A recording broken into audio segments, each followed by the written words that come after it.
દીવા પડે તો પ્રગટ આપવા એવા ખોડિયારમાંના શરણોમાં નમસ્કાર કર્યા, હનુમાનજી દાદાના શરણોમાં નમસ્કાર કર્યા, ભાટીજી મહારાજના શરણોમાં નમસ્કાર કર્યા અને આયા બિરાજમાન એવા દરેક વ્યક્તિના જીવનમાં વસતા એવા પરમાત્માના શરણે નમસ્કાર કરી અને અખ્યાની શુભ શરૂઆત થાય છે.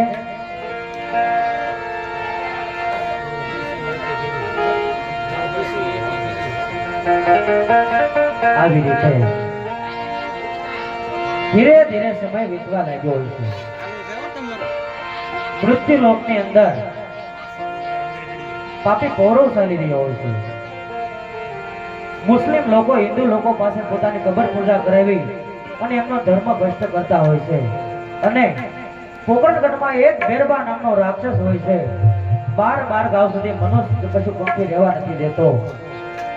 આ બાજુ સ્વર્ગ લોકમાંથી નારદજી ધીમે ધીમે આ બધું દ્રશ્ય જોવા લાગ્યા.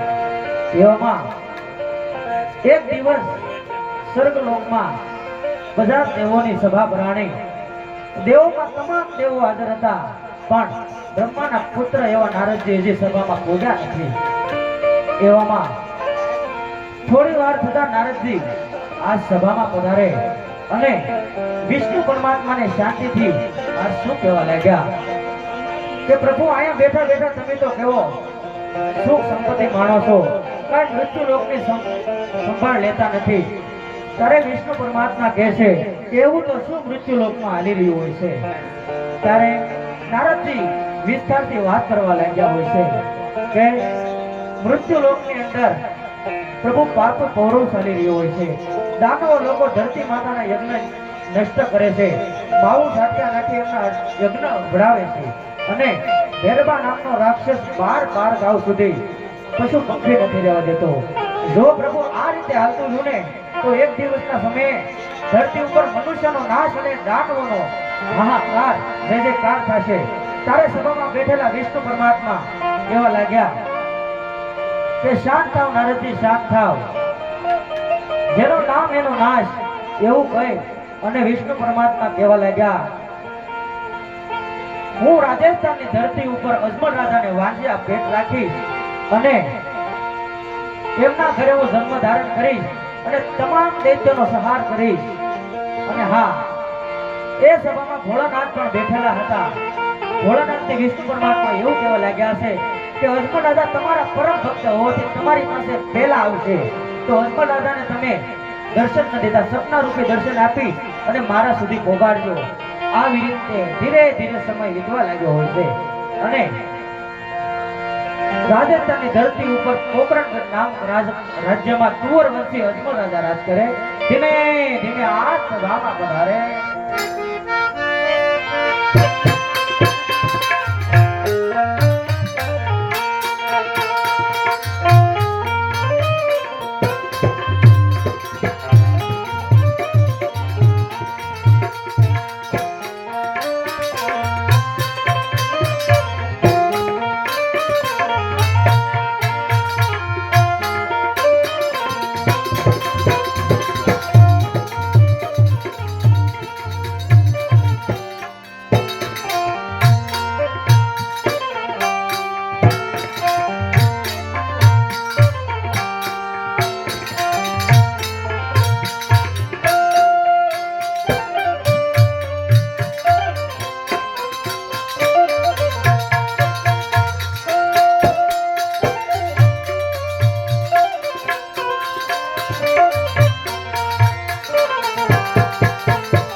પધારો પ્રધાનજી પધારો. તમને બોલાવવાનું તો એક જ કારણ છે કે ઘણા સમયથી આપણે નગર ચર્ચા કરવા નથી ગયા, તો આપણે બંનેને નગર ચર્ચા કરવા માટે જવાનું છે, એટલા માટે તમને બોલાવ્યા છે. બહુ સારું મહારાજા. આવી રીતે રાજા અને પ્રધાનજી ધીમે ધીમે નગર પ્રયાણ કરવા નીકળ્યા છે.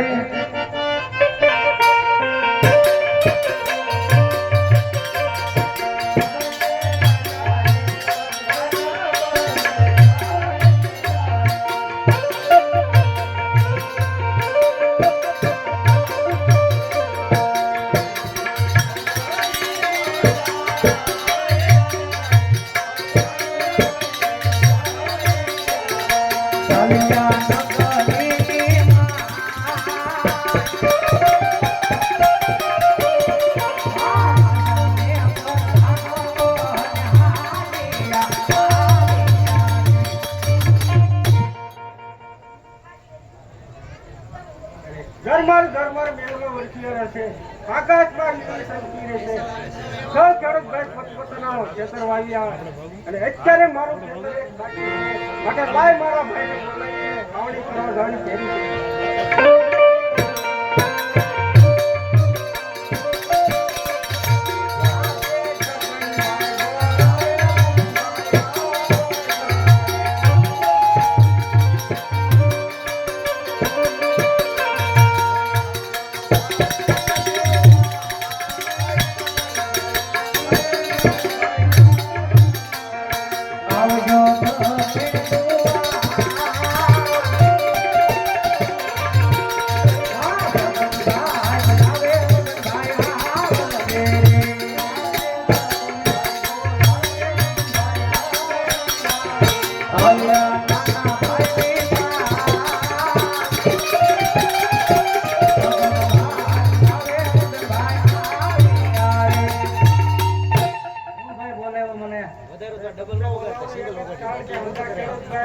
વાવણી કરીએ, આપણો એક ખેતર બાકી છે, તો આપણે વાવણી કરવા દઈએ. હાલો તો વાવણી કરી આવીએ.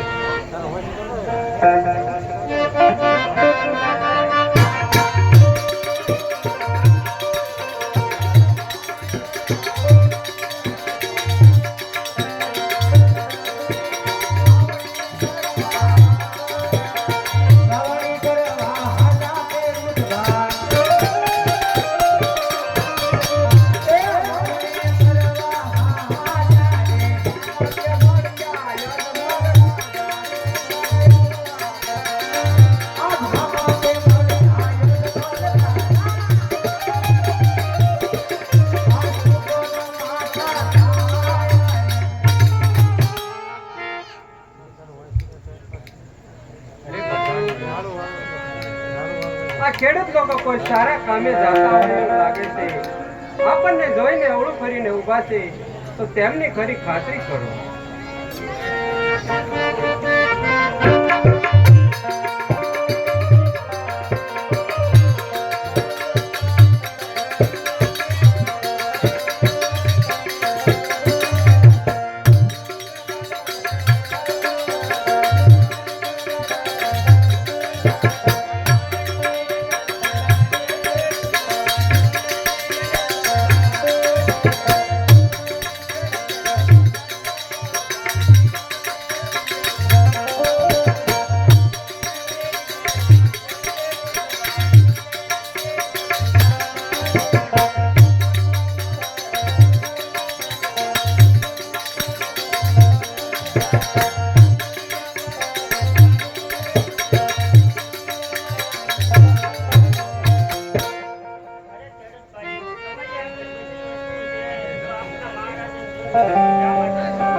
સાસુને સત્ય કહેશો તો આપણા મહારાજાને રીત કરશે.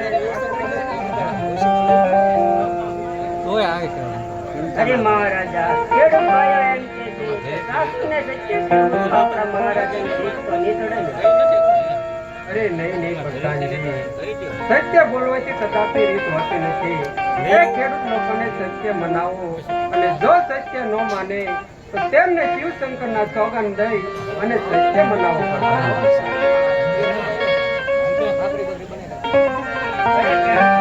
આપણા મહારાજાને કોઈ જાતની રીત નહીં ચડે. સાસુને સત્ય કહેવું અને શંકર ભગવાનના સોગંદ છે.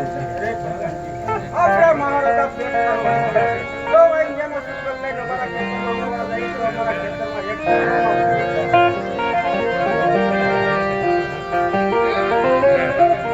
અરે મહારાજા ખેડૂત ભાઈઓ એમ કહે છે કે પોકરણગઢના રાજા અજમલ વાંઢિયા કહેવાય તો એમના સુકલની વાવણી કરવા જાય તો પણ એની વાડીમાં એક દાણો ન ઉગે મહારાજા. અરે નહીં પ્રધાનજી, એ ખેડૂત લોકોની કોઈ ભૂલ થતી હોય એવું લાગે છે.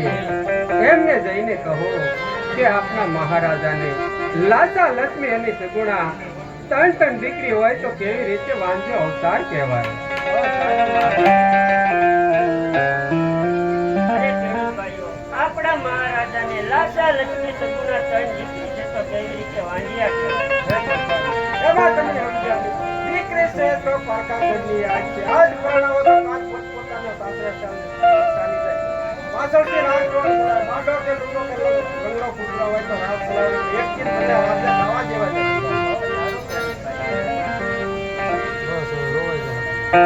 અરે મહારાજા ખેડૂત ભાઈઓ એમ કહે છે કે દીકરી છે તો પારકા ઘરની કહેવાય. આજે પરણાશે તો કાલ પોતાને સાસરે ચાલી જાય છે. પાડો બગડો લૂલો લગડો પુત્ર છે તો મહારાજા રાજ ચલાવશે ને એક દિન તમે આ રાજને તાળા જેવાઈ જાય છે મહારાજા. હા પ્રધાનજી, એ ખેડૂત લોકોની વાત પણ સત્ય છે. જો આજે એને અવળા ચૂકન થયા હોય તો કાલે સવારે સવળા ચૂકન લઈ અને જરૂર એના ખેતરમાં વાવણી કરવા જાય.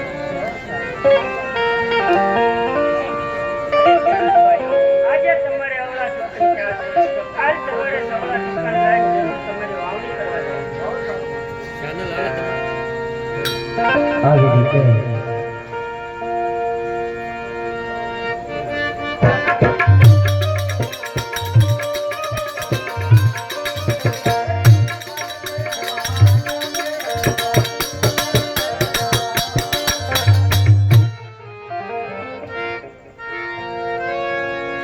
અરે પ્રધાનજી, એટલું ચાલ્યા તો એટલું જાણવા મળ્યું છે તો હાલે હજી થોડા આગળ ચાલીએ.